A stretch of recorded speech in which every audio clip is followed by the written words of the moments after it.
one thing we all need to be aware, if simple logic we put into this, we all can find this out.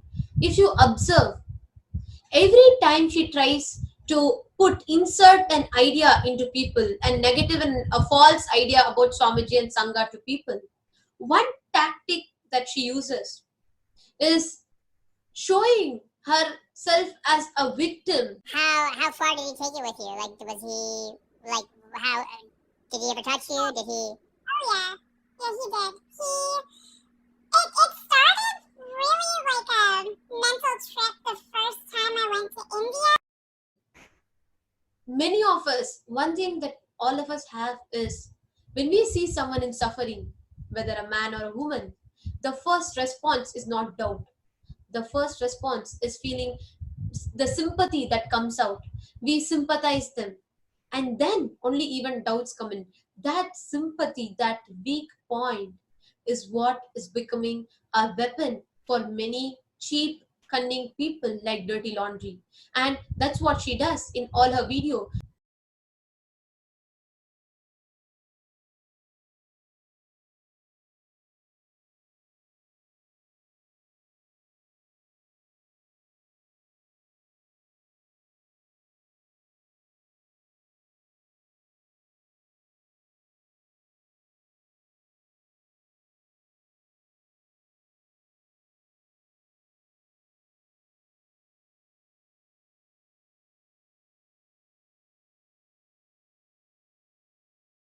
The actual reason I left the cult of Nityananda last August.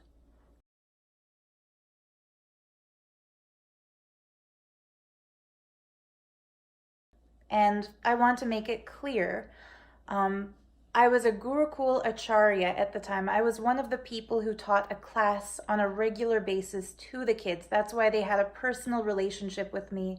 I was one of the few people in the organization who had approval from the power structure. So I asked her to explain what happened. And she said that on the morning of December 31st,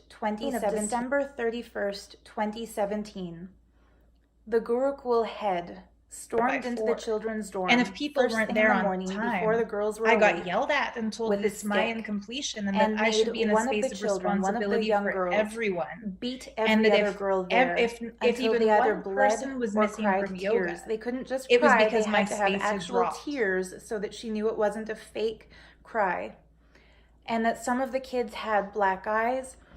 Some of the kids had welts visible on their skin, bruises. They were battered. And I asked the girl who beat them, I asked the girl telling me this, the girl who beat you, how did she feel? And she said it was harder on her than on everybody else. She was crying while being forced to beat her friends. And after this beating, the kids weren't allowed to leave their dormitory for days afterwards. They were locked inside basically a steel cage within the ladies' dorm. The kids were getting brutally attacked, forced to attack each other.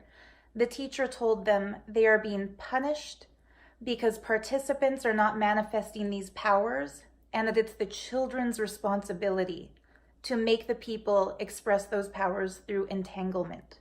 So at the end of August of last year, I dropped the kabi, meaning I stopped wearing the orange robes of a Hindu renunciant, and quietly came back to my regular life in Canada. I myself took the kavi and lived as a sannyasi in the first level of initiation, which is brahmacharyam, which Swamiji himself told us we can always complete and break if we ever choose to. It's not a lifelong vow. It's an experience. It's like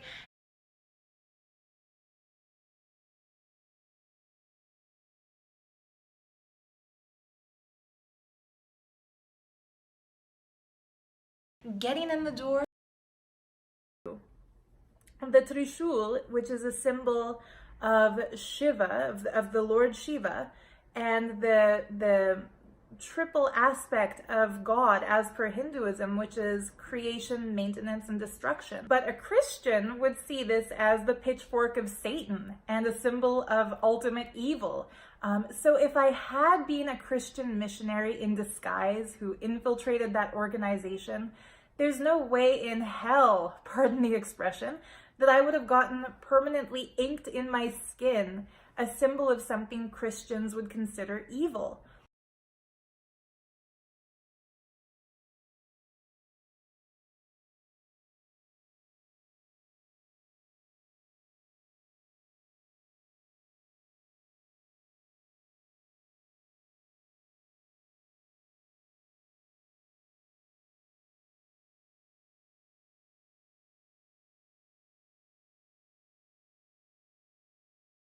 Like, why should we believe you when he didn't do it to the other females? He did do it to the other females and males, but they are too scared to come public. And it's just ridiculous that the reason so many people thought I was lying about the kids getting beaten was that none of the kids talked about it. That's a sex offender, not an avatar. Pedophile. That's a pedophile. He's a pedophile. Yeah. He is a pedophile.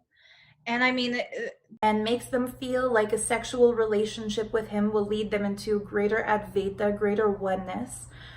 He told me once while he was putting his hand down my blouse that our relationship is not physical. And so imagine the confusion or the cross-wiring it puts in somebody's head as a man who they revere as a guru is groping them and saying our relationship is not physical. I wondered, is he touching me because I need this kind of physical affection? Does he feel like I'm not ready to grasp, the non-physical relationship? Is he doing this as a gift? And a lot of my study into sexual abuse from men in power positions like Harvey Weinstein. Jesus, this is right out of the OSA playbook. Right. All of it. All of it. Yeah. Wow. Yeah. Wow.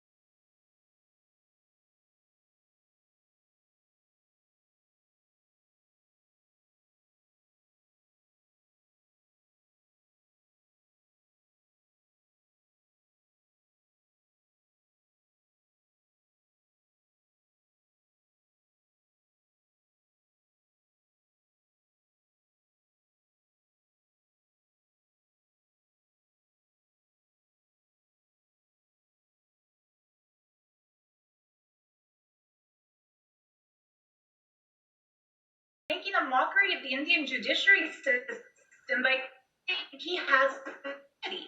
He doesn't associate himself as an Indian man. He associates himself as the emperor of the world's only Hindu nation, which he is calling Kailasa. He claims to have his own nation at this point. And may I intervene right now, Sarah? I don't want to, it's difficult for you, I'm sure, to reveal a lot, but you're saying he sexually exploited you as well? Yes. Or he attempted to? Just 1 minute.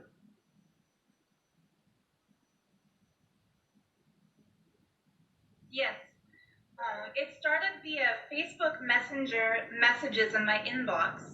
And the way that he started grooming me for sexual exploitation was that he told me that I'm an incarnation of Parvati, of his goddess Shakti. He claims he's Sadashiva. He told me I was Shakti. And he claimed that I had to be involved in a sexual relationship with him in order for my spiritual growth.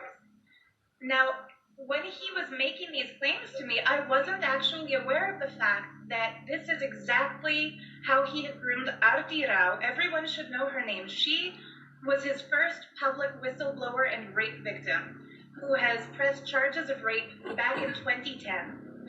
When he started grooming her, she revealed publicly that similarly, he told her she's an incarnation of Parvati. And after I've come out and spoken against this fraud, more and more victims have been reaching out to me privately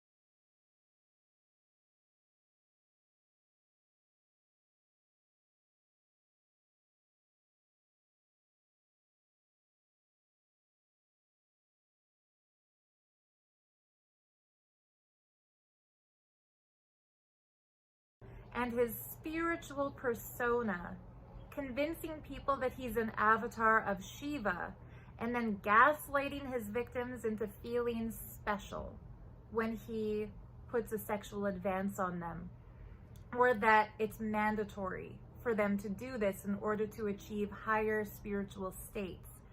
That's where it becomes really nefarious. And I feel what he has done, not only to me, but also to my personal friends and to a lot of people who have started talking behind the scenes, and we're all starting to kind of find out about each other. I feel like I'm just one of the grains of sand starting a landslide. Arti, Lenin, Jordan, and me, we've gone public about the sexual abuse.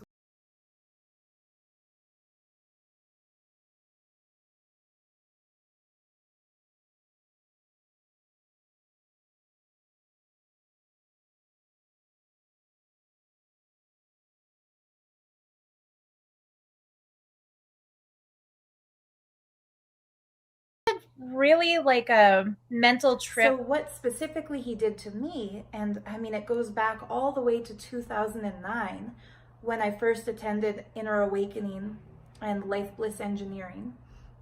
In one of the darshans, I told him that I had had a dream of being Devi. I had a dream of being the goddess, and it was a beautiful visionary dream. So I asked him about it. First time I went to India, where in one of the darshans, which is where we all queue up to get a private blessing from him, he told me I was an incarnation of Devi. Meditation in order to clear our minds of any negative or self-destructive thoughts, so that when we went up to him in energy darshan, we would have the capacity to ask for the right thing, you know? And so, you know, again, as cheesy as it sounds, that made perfect sense to us at the time. I told him that I had had a dream of being Devi. I had a dream of being the goddess. And so that's when the weird kind of craziness started. Actually, there were over 3 years where I didn't see Swamiji. 3 years and 3 months. 3 years and 3 months. From February 2012 until May 2015. Had a psychotic break. Early 2015, my mother decided she had to get to Inner Awakening and finally see Swamiji. All of his love bombing back then. Okay. But I was a little embarrassed to tell her that I don't know December whether or not I'm allowed to 2009. come because I had actually been sent out. Until That's why it happened. the time It he was started the 2012. sexual abuse in 2016.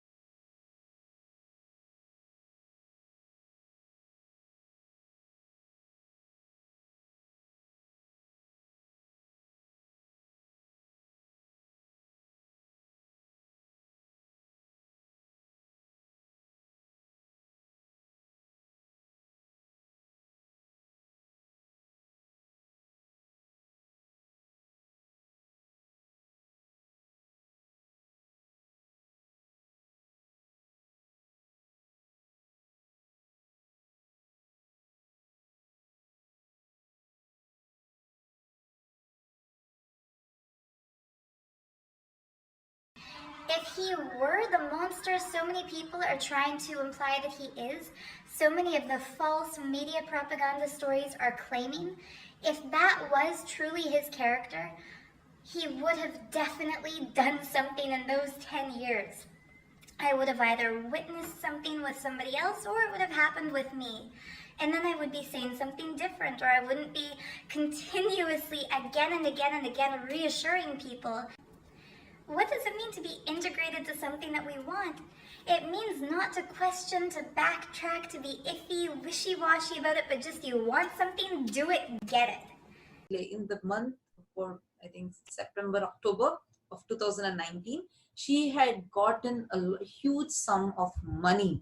Has released a 3-part docu-series about the cult I escaped called My Daughter Joined a Cult. But in case you didn't know already, good news! Discovery Plus finally released a docu-series about the cult I escaped called My Daughter Joined a Cult. For talking against Swamiji and Sangha. And that is how she came, or she immediately came, she deleted all her past videos, because in many of her past videos, she reveals all the things about her, how she was, what kind of a person she was and how Swamiji has healed her, how Swamiji has transformed her. And because she had shared all that, she deleted it completely. So we will not be able to use her, like just quote her statements itself to be against the rumors that she's trying to spread right now. And one more important thing I want to tell here, let's just study that timeline.